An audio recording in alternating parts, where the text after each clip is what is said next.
Hi friends, good evening. Welcome to this YouTube session on paper discussion CA Final Paper 3, that is Advanced Auditing and Professional Ethics. Now in this session, we are discussing December 21 exam paper. I repeat, we are discussing December 21 exam paper. I already discussed July 21 paper, and after this, I'm going to discuss May 22 paper as well. So see, you have the past 3 paper discussion, you have the past 3 RTP discussion, you also have the MTP discussion which is there, and I tell you, this paper discussion, RTP discussion, MTP discussion, these are very, very useful. Sir, how come they are useful?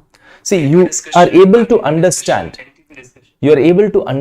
what ICI is asking. And when you understand what ICI is asking, you're also able to understand whether the material which you referred is sufficient or not, whether you need to do anything extra or not. That all you're able to understand. And number 2, how do we write down the answer?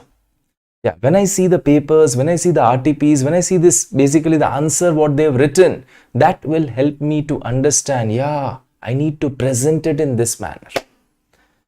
Okay, so before I start with the paper discussion for this December 21 exam, let me just show you the new batch which we have started at Unacademy. I teach 2 subjects, CA Final FR and CA Final Advanced Auditing. FR new batch I've already commenced. Now, we are not coming up with a live batch now. We are coming up with a high quality studio recording. So it's a latest batch covering your latest ICI material, and it covers your RTP till your November 22 examination. It's a high quality studio recording with timestamps. And see, the best part when you're watching a recorded lecture is, if you don't understand a topic, you're stuck up, you can just go back and watch it again.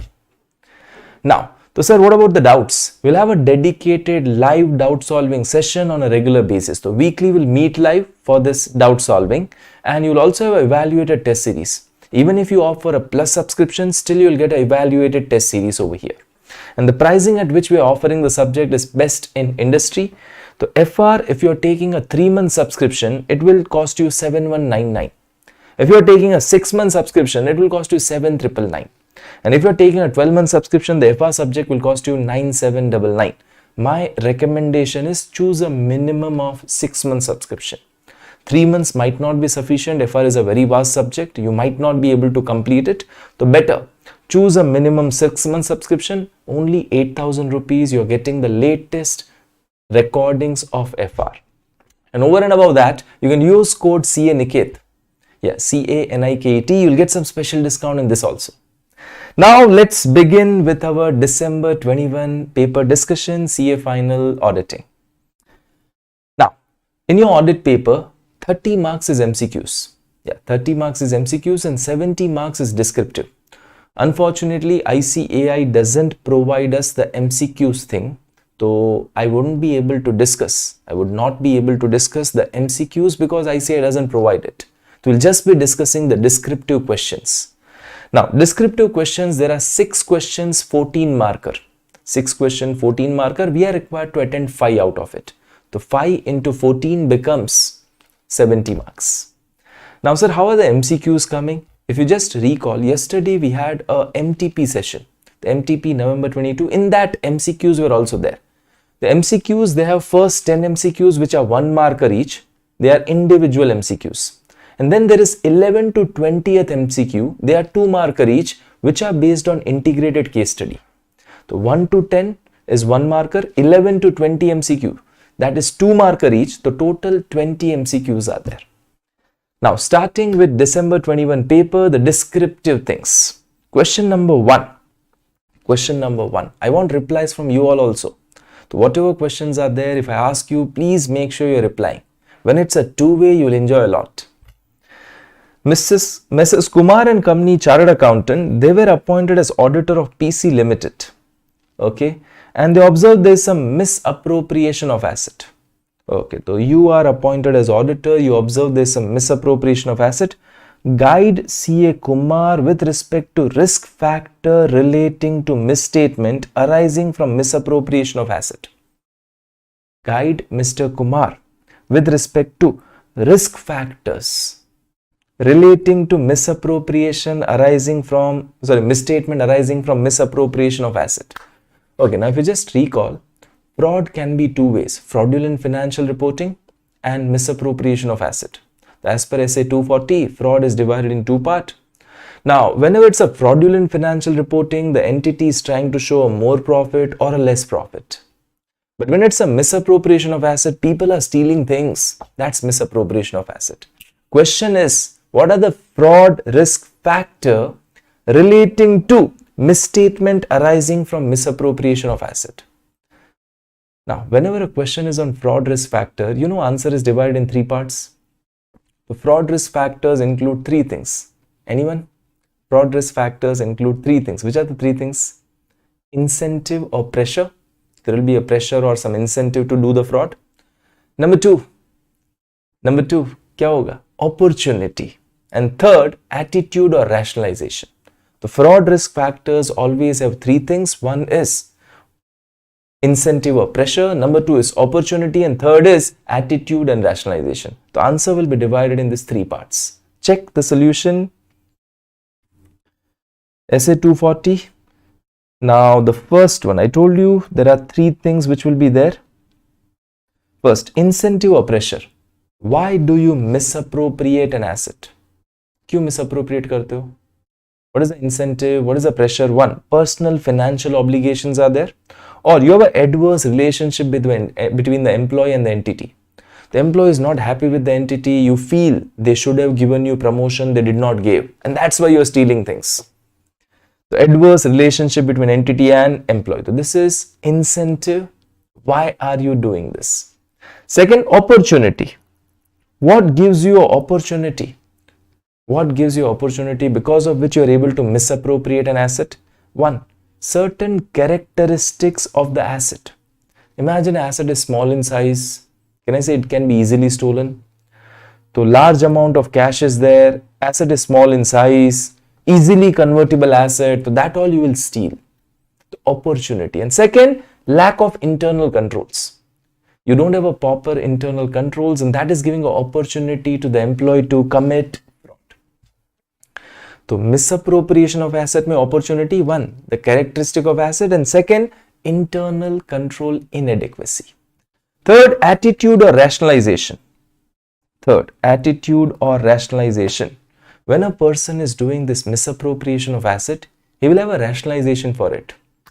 क्यों कर रहा है? Reason. See, everybody does it. छोटी छोटी चोरियां तो होती रहती है यार. This is okay. Everybody does it.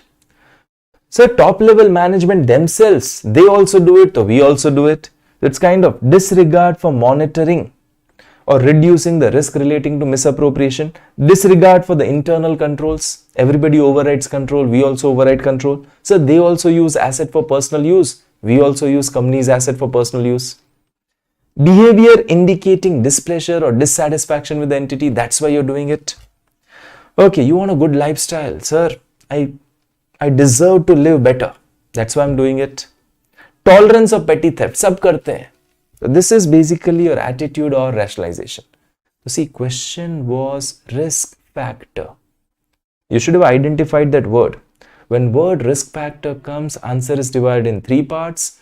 Incentive or pressure. Number 2 is opportunity. And third is attitude rationalization.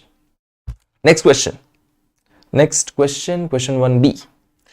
Tech Limited used a service organization to record transaction and process the related data. As an auditor, so there's a company using service organization. Can I say SA 402? ठीक है. As an auditor, what will be your consideration regarding the nature and extent of activities undertaken by service organization so as to determine whether their activities are relevant to audit and to assess their effect on audit risk? Now, whenever an entity is using service organization, we need to obtain understanding about the nature and services which are provided by the service organization. So, वही question है. As an auditor, what will be your consideration regarding nature and extent of services undertaken by service organization so that you are able to determine whether they are relevant or not? The answer is requirement number 1. Remember, every essay is objective. To fulfill objective, there are requirements. So I need to understand the significance of the transaction which they are processing. I need to understand what is the significance of that transaction to basically the user entity. Third, I need to understand the degree of interaction between both. And I need to understand, are they both kind of having any relationship? So that is basically 4 points which have to be written. Requirement number 1. Check solution. So nature of services provided by them, significance to the user entity. Nature and materiality of the transaction which they are processing, the degree of interaction, the degree of nature of relationship. Okay. Now if this 4 points you don't write, you write something else, marks will not be there. See, problem in auditing is what is asked and what we write, that many times differs drastically. Pucha kya hai and lik kya rahe. And when you write very general, marks will not be there. So questions are specific, make sure you write down specific answers. Okay, question 1C. Question 1C. CA Madhu is a statutory auditor of Lakshmi Limited. They have given some 75 lakh loan to Shrinian Private Limited. And the company has not furnished any agreement to Madhu. Okay, the company has given loan of 75 lakh to someone and they are not giving me the loan agreement. Achha, if they are not giving me loan agreement, can I say I'm not able to understand principal, how much, interest, how much, repayment is proper, not, security is proper, not.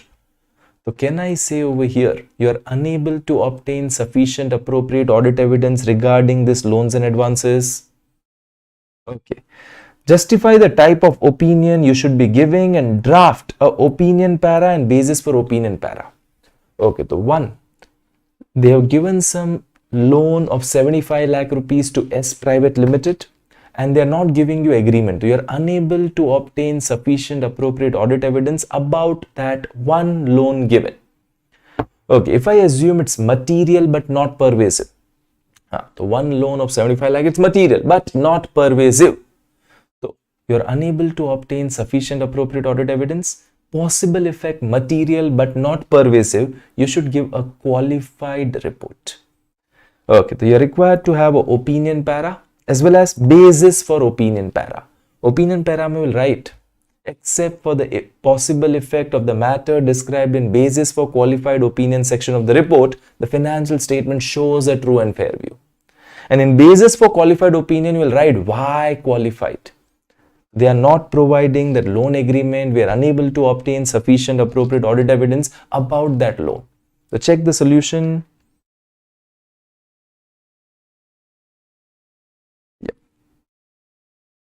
They have this loan. The Madhu should give a qualified opinion. This is the qualified opinion, except for the matter described in basis for qualified opinion section of the report. And this is the basis for the qualified opinion.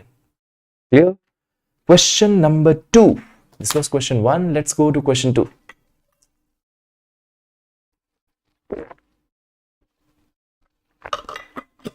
Okay. During the course of audit of Fortune Limited, CA Prasad is concerned with quality and effectiveness of internal control. Okay. You are concerned with quality, effectiveness of internal control.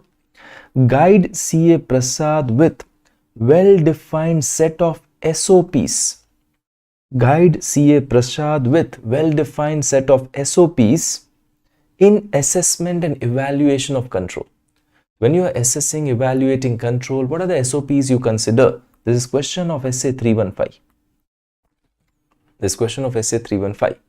Okay, the one, as a part of internal control, what we need to evaluate? One, we need to evaluate the management's risk assessment process, entities risk assessment process. Then we have to evaluate segregation of duties. Then we have to evaluate job rotation happens or not, that job rotation in sensitive areas. Then we have to evaluate the hierarchy, the structure, authority, responsibilities are properly divided. Then we have to evaluate the financial and admin power are judicially divided. One who does accounting should not have custody to the asset. So this is actually the answer. So what are the well-defined SOP in evaluating control? Check the solution. So 1, we are required to evaluate the enterprise risk management, entities risk management. We are required to see the segregation of job responsibility, job rotation in sensitive areas, delegation of financial asset powers, and we are also required to evaluate IT-based controls. If it's a automated environment, they will have general IT control, application IT control. The IT based control also needs to be evaluated. Next, question 2B. Next is question number 2B. Mr. Khanna has been appointed as statutory auditor of RST. The CFO is of the view that disclosure requirements specified under Division 2 of Schedule 3. Division 2 is for those companies following Ind AS, are complete and no other disclosures are required in notes. Okay, the CFO feels what? The disclosure requirements which are given under Division 2 of Schedule 3, they are complete, no other disclosures are required. Now, if you just recall, in your Schedule 3, we have a general instructions for preparation of balance sheet and P&L. Start hota hai na, general instructions for preparation of balance sheet and P&L. In that, they have given clearly the disclosure requirement given under this schedule. They are in addition. They are in addition to the disclosure requirement given under your Companies Act or anywhere or Ind AS or anywhere else. So can I say Schedule 3 disclosures are in addition to the disclosures required under Ind AS? So I am required to give the disclosures which are there under Ind AS also, and I'm also required to give disclosures which are there under Schedule 3 also. So CFO feels the disclosure requirement under Schedule 3 are complete, no other disclosure requirement is there. That is wrong. Okay. Now check. Advise on general instructions to be considered while preparing financial statement. So over here, the answer what you need to write is, you need to write down the full general instructions for preparation of financial statement. If you just recall the general instruction, every company following Ind AS, they have to follow this schedule. Then if there is a conflict between Ind AS and Schedule 3, the requirement of Ind AS will prevail. Then the disclosure requirement in this schedule are in addition to the disclosures required under Ind AS. What is the meaning of the word notes to accounts? Then basically that unit of measurement selected should be applied uniformly. Then rounding off is mandatory. That all points are to be written. Yeah, the check solution. General instructions for preparation of financial statement. Every company following Ind AS comply with this. If there is a conflict, Ind AS will prevail. Disclosure requirement are in addition to the disclosures given under Ind AS. Notes ki definition, rounding off, all the things. Clear? Next one, C. 2C. Question number 2C. The cashier of the company committed a fraud and absconded. The chief accountant also did not knew about it. Cashier absconded, chief accountant also did not knew about it. The auditor also failed to discover. Okay, auditor also failed to discover. After audit was completed, the fraud was discovered.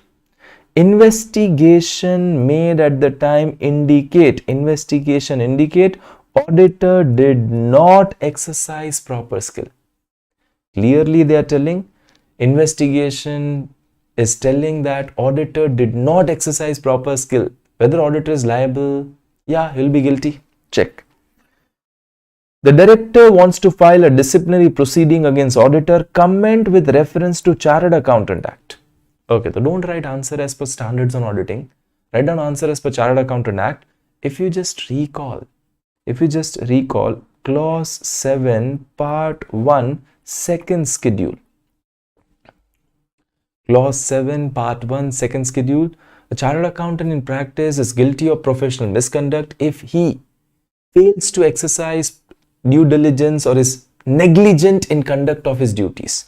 So यहाँ पे they've clearly given you fail to exercise proper skill and care, so you will be guilty under clause 7. Check solution. Clause 7 part 1 second schedule. You can also give reference of essay 240. Now, next one is question number 3.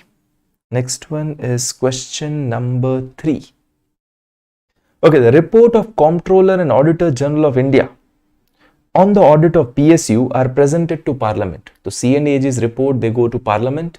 The C&AG gives it to President or Governor, who will present it before the Parliament or State Legislature. Clear? Enumerate the content of the audit report of C&AG. Last line in auditing is always more important. The last two lines of the question, read it very carefully. Content of the audit report presented to C and AG.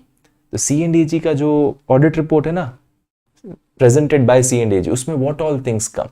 Okay, so one is basically the general halchal. How are the PSUs doing? The general review of working result of government companies PSU. Second, result of comprehensive appraisal. Yeah, remember there is an audit board set up under PSU by C and AG wherein they do a comprehensive audit. So, comprehensive appraisal of selected undertaking conducted by the audit board. Okay, for government companies, the auditor was appointed by C and AG. So, the government company ke auditor would have given the report, uski summary, resume of company auditor's report, and significant result of undertaking not taken up for appraisal by audit board. So, this is the things contained in C and AG's report which is presented to Parliament. Next one, question number 3B. Next question 3B. Okay, you have been appointed as a concurrent auditor of one of the branches of Coin Bank Limited. Okay, the question is on bank audit. Coin Bank, you are appointed as a concurrent auditor. State the suggested procedure to be covered by you to check foreign exchange transaction while doing concurrent audit. Okay, so in your concurrent audit, various things are included. Main cash cover hota hai, advances, deposits, foreign exchange transaction, investments, then housekeeping. Yaad aaya? So these are the points covered under concurrent audit. We are required to write only about the foreign exchange transaction. So how as a concurrent auditor will check the foreign exchange transaction? That is only the answer. Okay, the check over here, the suggested audit procedure 1. We have to check the foreign bills which are negotiated under letter of credit. The LC में the foreign bills which are negotiated. Check FCNR, foreign currency non-resident account and other non-resident accounts, whether debit, credit are proper in that. Okay, foreign payments or foreign receipts are there, inward, outward remittance are properly accounted.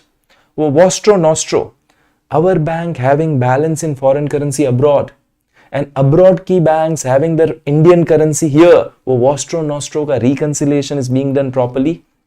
That is to be checked. Adherence to the guidelines of RBI, HO is being followed or not. So this is basically the answer. Next, question number 3C. CA Mehta was appointed as auditor of CS Limited in place of a retiring auditor CA Gupta.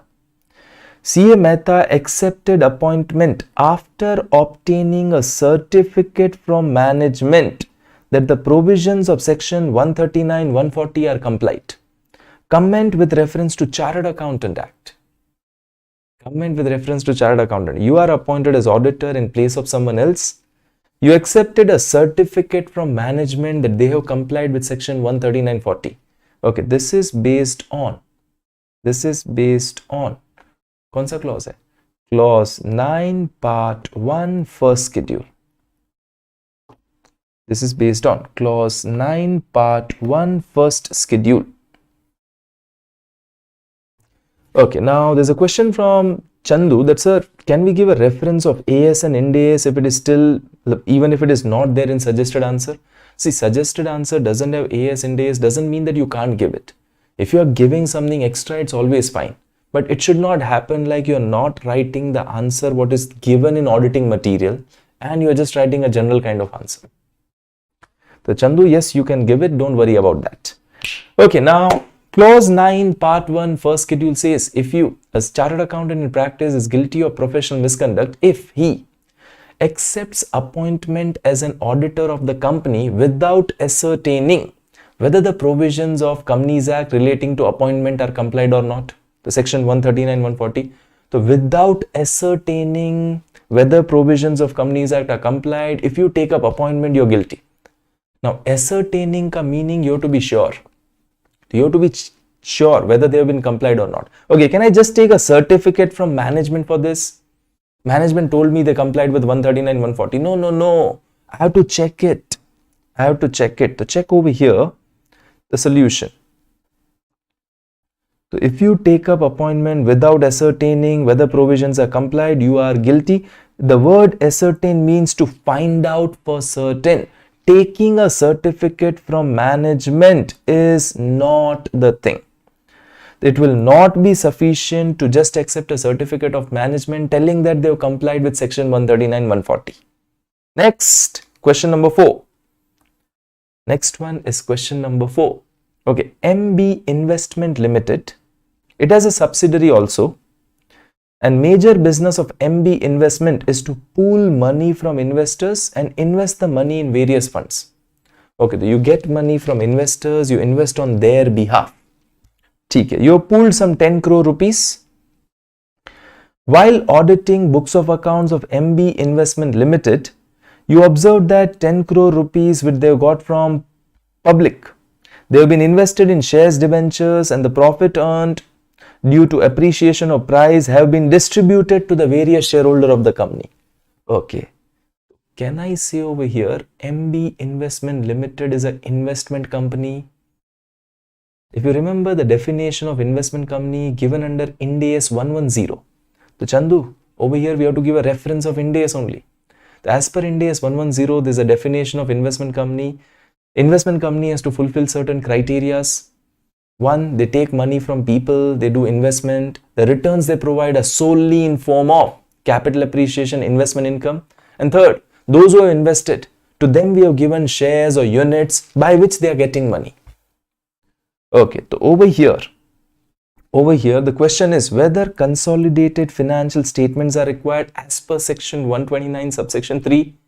So first explain 129 subsection 3. As per section 129 subsection 3, if a company has a subsidiary associate JV, then in addition to its own financial, it has to prepare a consolidated financial statement. However, there are certain exemptions given under your AS or Ind AS, and if at all exemption is applicable to you, you can claim the exemption. And if any subsidiary associate JV is not consolidated due to the exemption, you are just required to disclose in notes. You're just required to disclose in notes the name of the subsidiary associate JV which is not consolidated along with the reasons. Yad aaya? And then we'll explain the definition of investment company. Then we'll say MB Limited falls under investment company's definition, and as it's an investment company, it is not required to prepare CFS provided they carry their investment in subsidiary at fair value through P&L. Are you clear? Are you clear?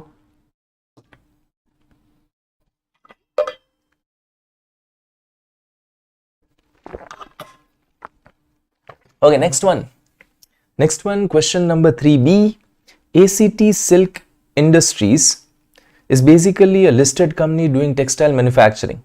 Company is involved in shifting of funds.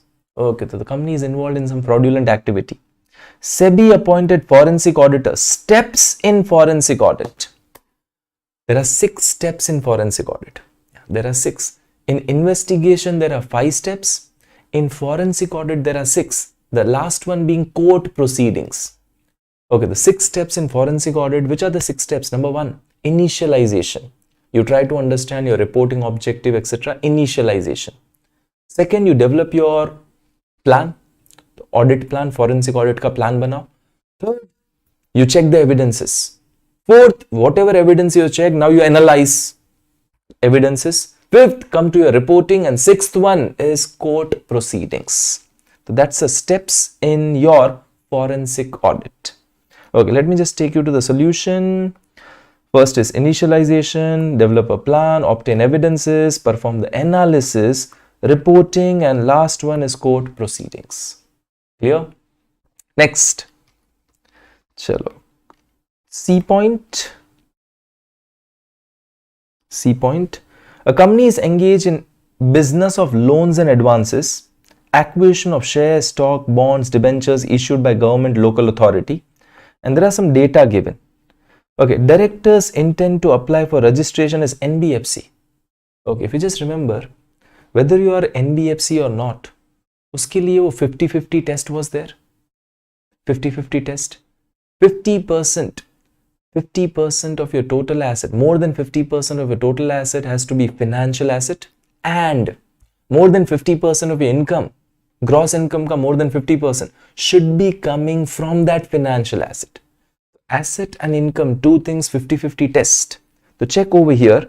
They want to apply as NBFC, so they should fulfill that 50-50 test. Okay, so if I try to see, paid up capital is given, non-current asset, loans and advances, current asset, loans and advances. Okay, so these are financial asset. These are financial asset.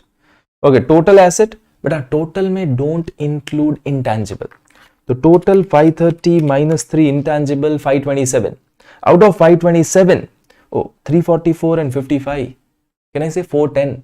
So out of 527, total may don't include intangible. So this is basically more than 50% asset are financial. Fine. Now your income from dividend is basically financial and gross income. Gross income 102. This is income from financial asset is 52. More than again 50%. Both criteria satisfied, 50-50 test satisfied, they can apply for registration as NBFC. So check the solution. Financial asset 400, total asset is 527, net of intangible. Income from financial asset 52, gross income 102. Both the criteria are satisfied, they can apply for registration as NBFC. Question number 5. Let us go to the next one. Question number 5.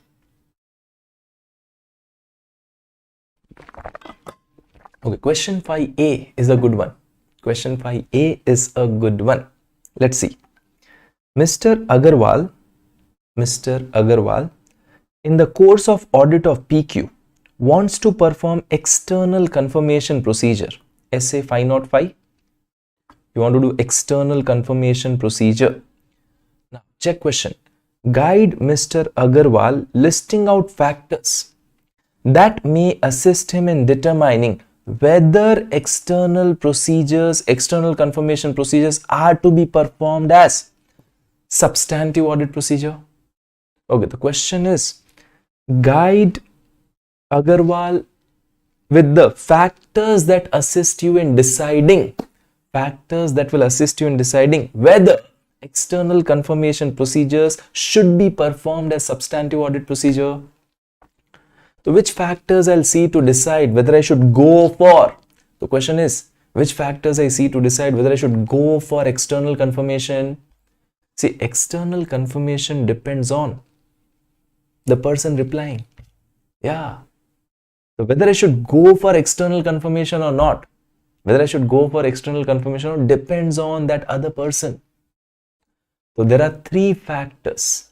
And all related to that other person. See, the confirming party's knowledge of the subject matter, the confirming party's ability or willingness to respond, and the objectivity of that intended confirming party. The 3 points are there. Whether I should go for external confirmation or not depends on that confirming party. Did you got the question? Question was factors which you will see to decide whether to go for external confirmation. Next one. Question number 5B. Long Age Foundation Limited, a pharmaceutical company, they collected the data from some hospital and their expert tried to understand the medical needs of elderly people. After the complete study, the expert developed an application where they will provide a complete healthcare at a nominal cost to the customer. And customer can download the application in the mobile. CAPNS audit has used data analytics. Okay, so auditor has used data analytics. When you use data analytics, it's also known as a part of computerized assisted audit technique. Now, try to recall. This is basically automated environment. In your automated environment chapter, data analytics, there were 2 questions in that. One is where you can use data analytics, and second was suggested approach for data analytics. One was where you can use, second was suggested approach. Let's see what the question is. Give illustration of suggested approach to get the benefit of use of CATs. Okay, the question is suggested approach, not where I can use data analytics. Okay, suggested approach में क्या था? First, you obtain understanding of IT environment. That's one. Number two, develop your objective, your criteria. What do you want? उसके लिए identify the data required. Get the data. Fifth, see the data is proper or not. Like suppose I need sales data, the total should match with the sales appearing in P&L. Apply your criteria and you get the results. Validate the result. हो गया. That is your answer. So if you just try to recall your material, वहाँ पे एक kind of छोटा table जैसा दिया था, kind of. Here, understand the IT environment, determine your objective, identify the data which you need, extract the data, verify completeness of data, apply your criteria, validate, confirm result, and conclusion. Next one, question number 5C. Next one is question number 5C. CAM has been appointed as auditor of Life Secure Insurance Limited. ठीक है? Few policies have been sold in the last month. While recognizing income, it is the responsibility of CAM to make an assessment of the reasonability of the risk pattern. Okay, now what is the question? Check. Indicate the circumstances when the policy company should not issue the policy document. It's a question of your insurance company. Indicate circumstances when you should not issue the policy document. Simple. One, when premium is not received. Second, check for premium is received but the check is dishonored. Okay, they had given a bank guarantee or something but the bank guarantee has fallen short. Fourth, the premium was being paid in installment but the installment is not received. Fifth, premium is received but the risk cover starts from next year. Premium mil gaya but risk cover starts from next year, so I should not issue the policy document. This is actually your answer. So when policy document should not be issued. Next, the last question of this paper, question number 6.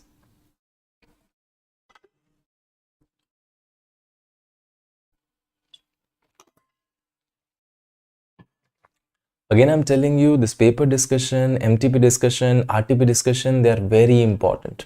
One, you are able to understand how the question comes. Second, you are able to understand the material which you referred was sufficient or not. And third, you are able to understand how do we write down the answers. So please make sure you go through all these sessions which are there. We are conducting the special sessions for you. Make sure you take a benefit out of it. Don't ignore it. Now, coming to question number 6. CA Pradeep is appointed auditor of Delicious Food Limited, a listed company.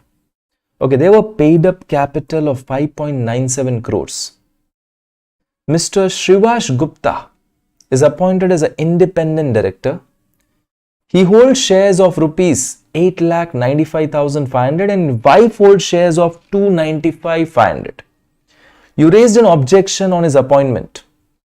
But the other director explained that his holding is less than the prescribed limit. Okay, I have a question for you. Can an independent director and his relative hold shares in the company? Can the independent director, not auditor, independent director and his relative can hold shares in the company? Yes. Kitna? If they hold less than 2% chalega. They should not hold 2% or more. So less than 2% is fine. 2% or more, then they are not considered to be independent. So this question is basically based on definition of independent director. So question, how Pradeep should deal with the situation, how he should report. If at all I feel he is not an independent director, then I need to report.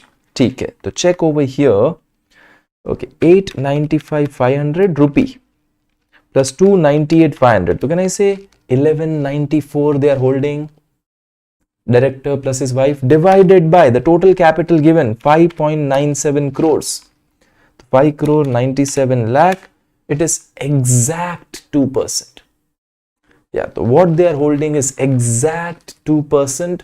Exact 2% is not allowed. Not allowed. So if they are holding exact 2%, he will not be considered to be independent. So check the solution. Combined holding 1194, total is 597, percentage is exact 2. The independent director is a non-executive director. He should not be a substantial shareholder. He, together with his relatives, should not hold 2% or more. He, together with his relatives, should not hold 2% or more. The 2% hold kar rahe hain, it's not valid. As an auditor, I should be reporting. Your objection raised is valid. So Pradeep should mention this in his report about the disqualification of the independent director. He should mention the name of the disqualified director, the date of disqualification, reason for disqualification in his audit report. Are you clear? Next one, 6B. Next one is question 6B.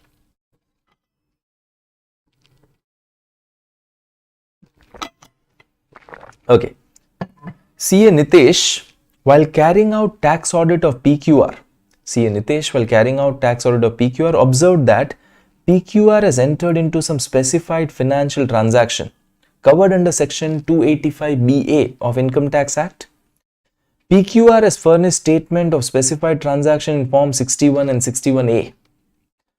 Guide Nitesh with reporting requirement under clause 42 of form 3CD. Okay, clause 42 of form 3CD talks about this form 61, 61A.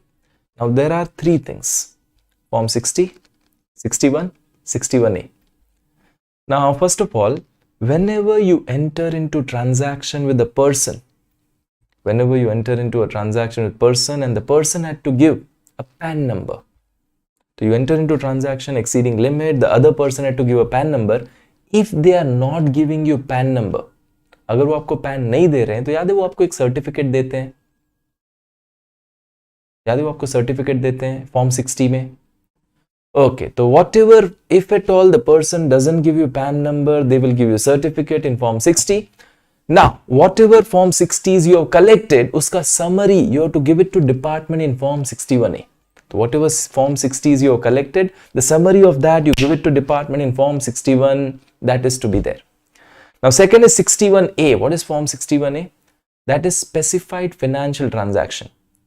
If there are specified financial transaction which a company has entered, then that is basically again to be disclosed to the department in form 61A.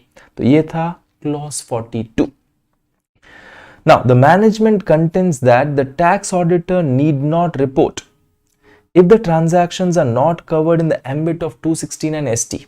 Now 269 ST is not necessary to be seen over here. See, clause 42 is about 285BA. So whether transaction falls in 269 ST or not, it doesn't matter. So check this solution. Check the solution. Okay. Form 61. Whether a taxpayer has entered into transaction where other party is required to quote PAN, and if other party doesn't quote PAN, they give you a declaration.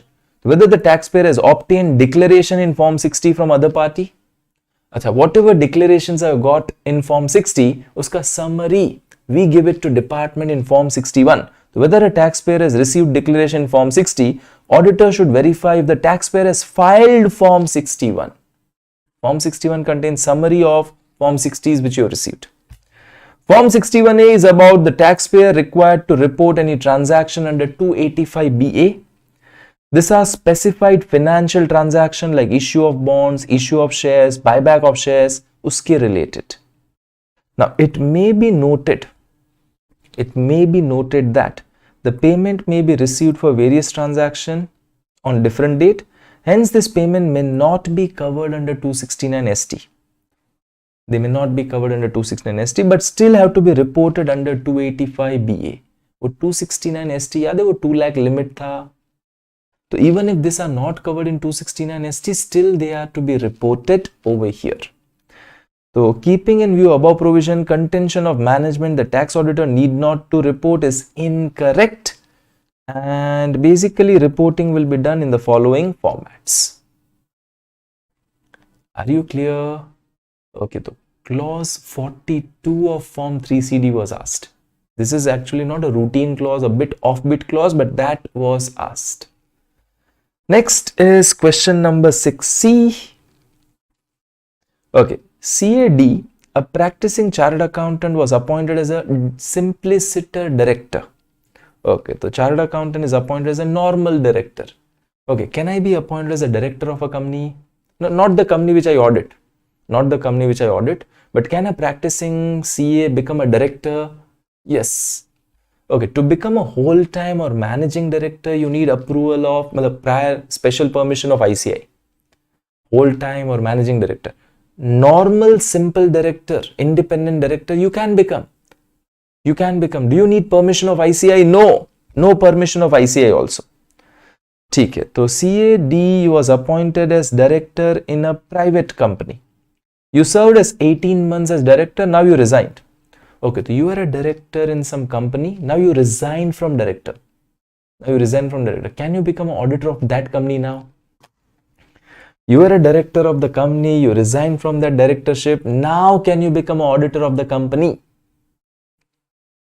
Now can you become an auditor of the company? Now see, earlier there was a cooling period, 2 years required. Remember, officer employee is disqualified to be auditor. Officer employee. But now you are not an officer, you were an officer. You were a director, now you are not a director. But there was a cooling period of 2 years which was given to have that independence not being affected. So earlier there was a cooling period 2 years, now that cooling period 2 years is removed. Now they say it's up to you. If you feel your independence will not be affected because you were a director, now you are not a director, as such you are eligible. You are not an officer employee right now, you are eligible, but yesterday only you resigned from there, you worked as director, everybody is friendly to you. If you feel independence will be affected, then don't accept the audit. But a cooling period 2 years was earlier, now it is removed. Solution may they say cooling period 2 years required, now the cooling period is removed. Check. They've written clause 4 part 1 second schedule. If you are expressing opinion on financial statement where you have substantial interest, you were a director earlier, now you are no longer director, plus section 141. If you're officer employee, you are disqualified. You were a officer, now you are not an officer. ठीक है. A member shall not accept the assignment for a period of 2 years from the completion of his tenure as director. But now cooling period is removed. Now cooling period is removed. It's up to the member. You just see generally whether independence will be affected or not, and you can decide whether to take up the appointment or not. Last question, check out over here. Last question, check out over here. CA Manoj has been appointed as a peer reviewer of Messrs. UV Associate. Okay, Manoj is a peer reviewer, UV Associate is a PU, practice unit. As a PU, what are the obligations that are to be complied by UV Associate in addition to furnishing questionnaire, statements, other particulars board requires? So see, as a PU, one, you have to fill that questionnaire, statements, give it to that peer review board, wo to hai hai. In addition to that, what are the obligations? The question is on obligation of PU. Question is on obligation of PU. If you just recall, I have an obligation about what? So, reviewer needs anything, I have to give him. Reviewer needs anything, I have to give him. I have to present him the documents, I have to give him the required assistance. If any document is not in a legible form, I need to make sure the document is available in legible form. And if that document is in a language other than English or Hindi, and that reviewer tells me that I need in English or Hindi, I should get it converted. That's basically the answer. Check. Obligation of PU. Produce to the reviewer the record, document, whatever you are maintaining. Provide to the reviewer explanation, whatever he needs. Provide all assistance to the reviewer, and where any information is other than in a legible form, You need to provide it in a legible form with a translation in English or Hindi if it was in other language and if it is requested by the reviewer. Yes, no. Done. This paper is also over. So we discussed July 21 exam paper, we discussed December 21 exam paper, and I tell you, questions are not difficult. How do you write down the answer? That is more important in auditing. Very important is how the provisions are explained. Again, I'm telling you, conclusion doesn't carry marks. Marks are for writing the provisions properly. Conclusion just has 1.5 mark. Provision has 3.5 marks. So please make sure you write down the papers properly, and to write down the answers properly, you need to have a proper revision. See, the problem is, as a student, we don't give justice to the theory subject. We are ready to give a lot of time to FR, we are ready to give a lot of time to DT, we are ready to give a lot of time to other papers, but theory papers we don't want to give time. We are ready to read 1500 pages in FR, DT, but we are not ready to read 700, 800 pages in auditing. We want 200, 300 page ka summary book. Yeah, if that 200 pages will work, why ICI has given you 2000 pages of audit? So please don't go for searching that small material in auditing. And people don't fail in practicals, people fail in theory subjects. And I always tell in class that theory subjects should be revised more. 1 time more compared to your practical. If practical you are revising 2 times, make sure theory you are revising 3 times. Yeah, the practical you are revising 2 times, make sure theory you are revising 3 times. 1 time theory subject has to be revised extra. And as and when you revise more, that language will go in your head, and then you'll be able to present that provisions with a good language. Okay, we again take a break of 30 minutes. 9:30 we are meeting again, and we are discussing your paper of May 22 examination. 9:30 we'll meet again, we'll discuss May 22 paper. And just one sentence for you. Just one sentence for you. I may cry, but I should not allow others to make me cry. If I want to cry, I may cry, it's up to me. But I should not allow anybody else to make me cry. And you should not allow even ICAI to make you cry.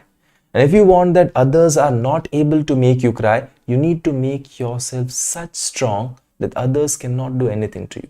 Whatever paper ICAI wants to ask, my preparation is such, I'll 100% clear. Yeah, my preparation is such. So don't let others make you cry. If you want to cry, you cry on your own, but others should not be allowed to make you cry. Make yourself such strong.